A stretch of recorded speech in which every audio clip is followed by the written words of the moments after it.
اس میں ایک short definition جو ہے وہ یہ بھی کی جاتی ہے کہ یہ میٹا فزیکل مورل ویژن ہے کہ ہمارا ایک مافوق الفطرت جو ایک اخلاقی ویژن ہوتا ہے، لاہے عمل ہوتا ہے کہ ہم نے زندگی کیسے گزارنی ہے، وہ یہ ریلیجن ہے۔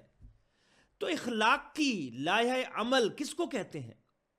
کہ میں نے کس چیز کو اخلاقی لحاظ سے درست سمجھنا ہے، اچھا سمجھنا ہے، اور کس کو برا یا برائی سمجھنا ہے۔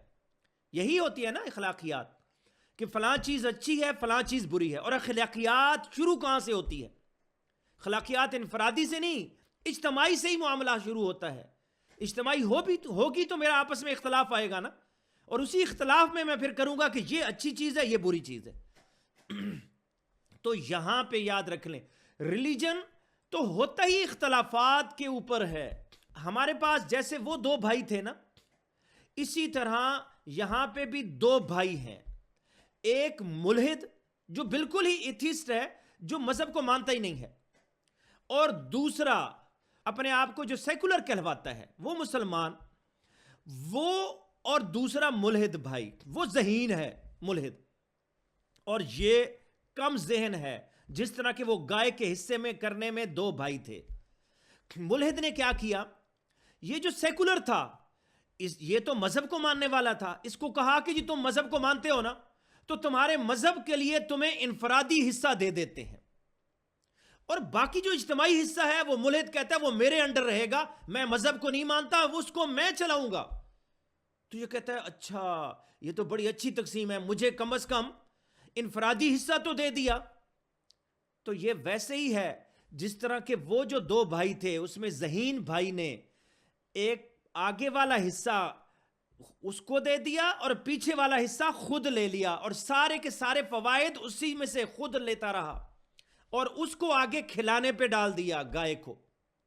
یہاں پہ بھی انفرادی طور پہ کھلائے گا وہ سیکولر خود اپنے آپ کو، وہ جو مسلم سیکولر ہے، اور اصل جو فوائد ہیں، جو اصل میں آگے کنٹرول کرنے سے فوائد حاصل ہونے ہیں، وہ سارے کے سارے وہ دوسرا حاصل کرے گا۔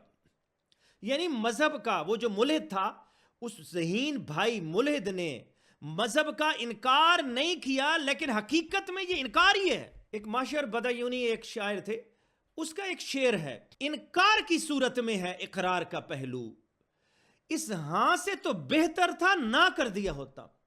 کہ یہ جو آپ نے اقرار کیا ہے کہ ہم مذہب کو مانتے ہیں، اصل میں تو یہ انکار ہی ہے، اس سے تو بہتر تھا سیدھا سیدھا انکار کر دیتے۔ اس ہاں کی کوئی فائدہ، کوئی وقت نہیں ہے اسلام کے اندر۔ آپ نے جس چیز پہ ہاں کیا وہ تو کمزور چیز ہے، انفرادی معاملہ تو اصل ہے ہی نہیں، محلے نزاع اختلاف انفرادی معاملات میں ہوتا ہی نہیں ہے۔ ہمارے لیے یہ چیز دے دی اور خود اعلیٰ چیز لے لی کہ اجتماعی معاملات میں اپنی مرضی سے کروں گا، انفرادی معاملات تم اپنی مرضی سے کرتے رہو۔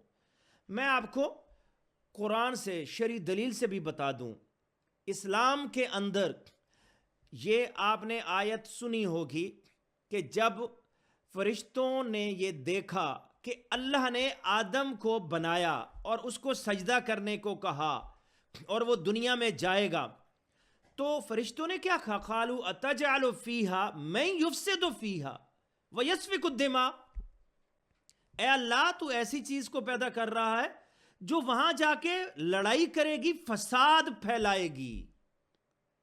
تو اللہ نے کہا کہ نہیں، میں جو جانتا ہوں وہ تم نہیں جانتے، انی اعلم ما لا تعلمون۔ اور پھر آدم کو جب بھیجا تو فرمایا، کیا فرمایا؟ قُلْ نَهْبِطُوا مِنْهَا جَمِيعًا، تم دنیا میں چلے جاؤ، فَإِمَّا يَأْتِيَنَّكُم مِّنِّي هُدًى، میری طرف سے تمہارے پاس ہدایت آئے گی، فَمَن تَبِعَ هُدَايَ فَلَا خَوْفٌ عَلَيْهِمْ وَلَا هُمْ يَحْزَنُونَ، جس کے پاس یہ ہدایت آ گئی پھر اس کو کسی چیز کا ڈر، لڑائی کا، اختلاف کا، فساد کا کوئی نہیں ہے۔ اور دوسری کا فرمایا حتی لا تکون فتنۃ ویکون الدین کلہ للہ، جب یہ اللہ کا دین غالب آئے گا تو کوئی فتنہ فساد نہیں رہے گا، ختم ہو جائے گا۔ تو قرآن تو ہمیں یہ بتاتا ہے کہ یہ جو دین اللہ نے دیا یہ فتنہ فساد لڑائی ختم کرنے کے لیے ہے. اور فتنہ فساد لڑائی شروع کب ہوتی ہے؟ انفرادی سے نہیں ہوتی. میں جو مرضی انفرادی کام کرتا رہوں، میں انفرادی جو مرضی کام کروں، کبھی مجھ سے کوئی اختلاف نہیں کرے گا، کبھی مجھ سے کوئی لڑائی نہیں کرے گا.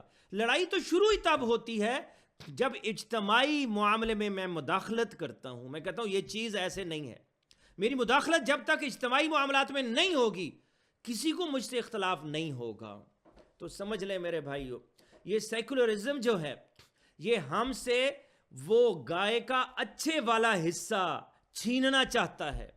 اس مذہب سے، اسلام سے وہ چاہتا ہے کہ اچھے والا حصہ وہ خود لے لے اور اس کو وہ حصہ دے دے جس کی کوئی وقت ہی نہیں ہے. عقل کے لحاظ سے بھی یہ درست نہیں ہے اور شریعت کے لحاظ سے بھی یہ درست نہیں ہے. السلام علیکم ورحمۃ اللہ وبرکاتہ.